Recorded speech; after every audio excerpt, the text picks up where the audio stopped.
Hey guys, welcome back. This is after that.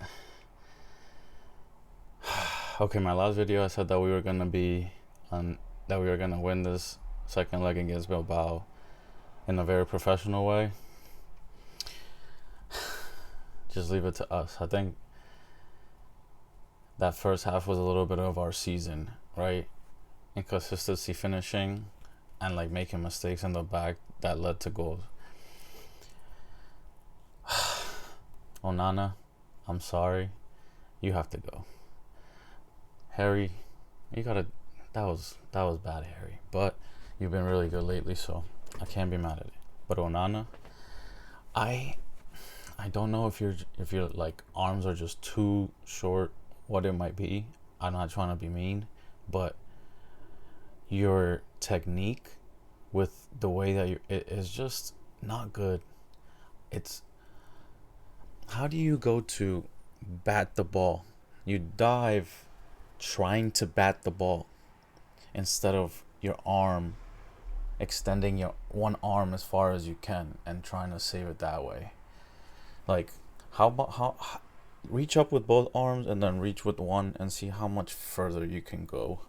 So for a keeper to be a professional, I mean, De Gea saves that like 1,000%. I think most high like level like goalkeepers, I think at the best like teams save that quite easily, just because they have better technique than Onana. It was a great shot, don't get me wrong, but it's like a 24-yard curler that Onana could have gotten to. He got his hands to it, but the way he dove just made it easier for them to score.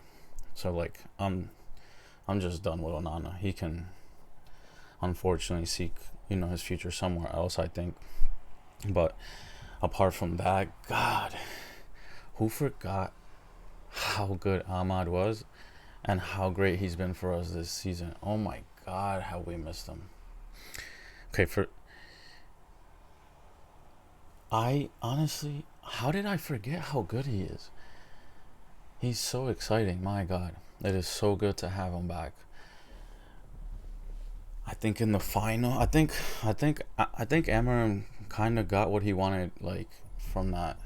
Except for that mistake that we made, that I think he got what he wanted out of the first half. I think he started a very like defensive-minded team just to kind of just sit back and just just try to ease the game out and just easily win it. And then we give up a goal and it was a little nervous. It was I think most of us as fans will say that we were definitely nervous.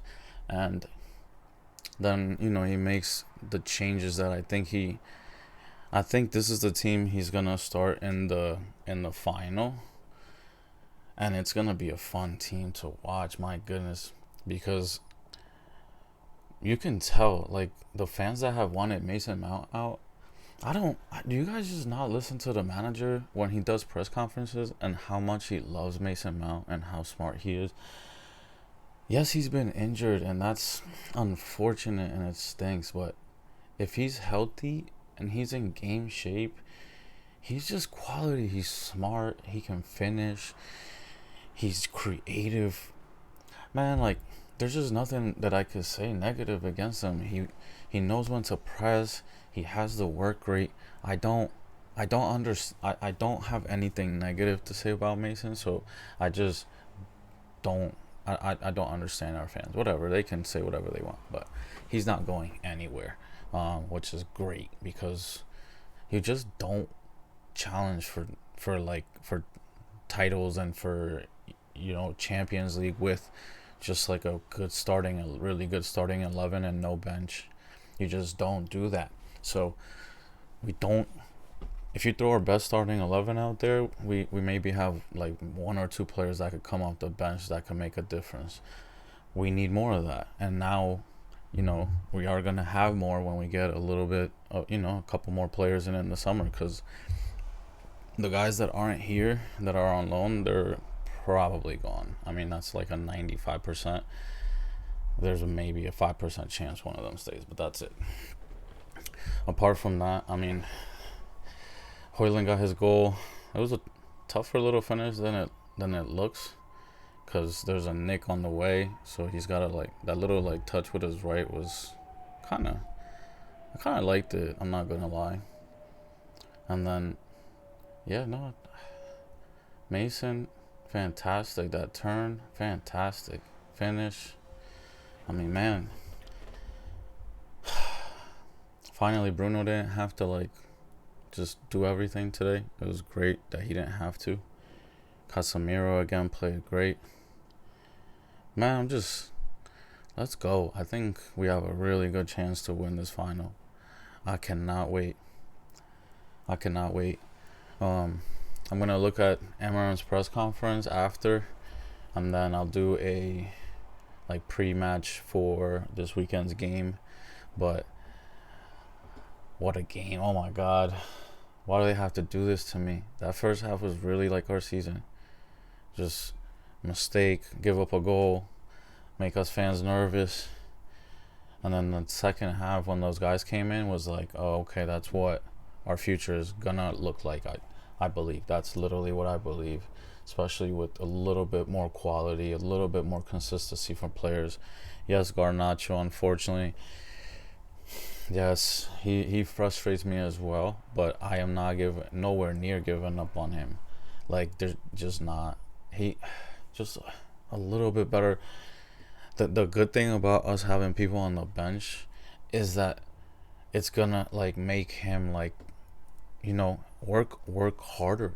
So let's see. Let's just give him another year. I want to see him another year with a little bit better of a team, and then let's see how we feel about him going forward after next year. But I don't want to get rid of him this year, and I don't think we can. We have to keep our best players this year, this summer, and then get some more, and then we'll have a good season next year. 100% believe that. I've seen enough to know that Amarim is our manager for the future, and I believe that he will bring something back to Old Trafford 1,000%. Within the next 2 seasons, I think that we get a trophy like the EPL. I don't I it depends. Like I don't want to be too quick with it, but it depends on who we get this summer. But if we get his top like three, like a new like the best goalkeeper, like number one goalkeeper option he wants, striker, and if he really wants Cunha, if he gets Cunha, if he gets those three players, I'll say that we're gonna be contending next year for the EPL title. Like, I'll say that. I just believe it. I think he's just a great manager. From every interview, from everything. Yes, we struggled through some stuff while we were trying to like get into the system, but you could see the difference now that they know how to play it, how to build up. There was the one Dorgu, the one little like interchange in the first half. I think I remember it was like the 16th minute. There was a quick little interchange in the midfield between Ugarte and Bruno, I think, and then Bruno sprung it out. I believe it was Bruno. Bruno springs it out to Dorgu, and Dorgu takes a nice touch into the middle of the field, and then we were gone. And he plays the ball into Rasmus, and Rasmus takes a rough touch, and the play kind of dies there. But that's just that right there shows like what Amarim's system is for, and what it's gonna like, how it's gonna attack. So I can already see that with some players. So if we just get more quality and if we get more consistency, there's no reason why we're not gonna we're not gonna win more games next year and be way more competitive. I mean, we were already competitive the last like 2 months, but we just didn't have the consistency of scoring and creating chances. And the last like month we've actually no, since Ipswich, like I mentioned in my first video, since then we've created a lot of chances. We just haven't been like scoring. That's really it. We haven't been scoring, and you know, we can get that corrected with a little bit more practice. I think after preseason, with his new pieces, it's gonna be fun to watch us play, man. I really believe that. It's gonna be so much fun. I really believe in Amarim, man. I haven't felt this way since Oli. Oli, like, maybe didn't give me this sense of like he knew how to handle everything. I think Oli really knew how to deal with people, and he knew he obviously knew how to coach, man. Like, it's mean to say he didn't, but there's like an extra level like that. Obviously, like guys like Fergie and Mourinho and like Wegner and like all these guys have that, like, I don't know. It's just something like when they say something, like you just like feel a certain way. I think Oli displayed a little bit of too much softness, and Amarim doesn't do that. Like he's just like more of like 100% strength. Like I think Oli just, unfortunately, is his smile, bro. I think that gets him in trouble. I think that's what portrays some of that stuff onto people, like just psychologically. But like Amarim doesn't have that. So I'm just excited. I mean, I'll clip this. Everybody will see this video. So if my prediction comes right next year, you know who said it. I'll see you guys next video. If you enjoyed it, hit that like button, please.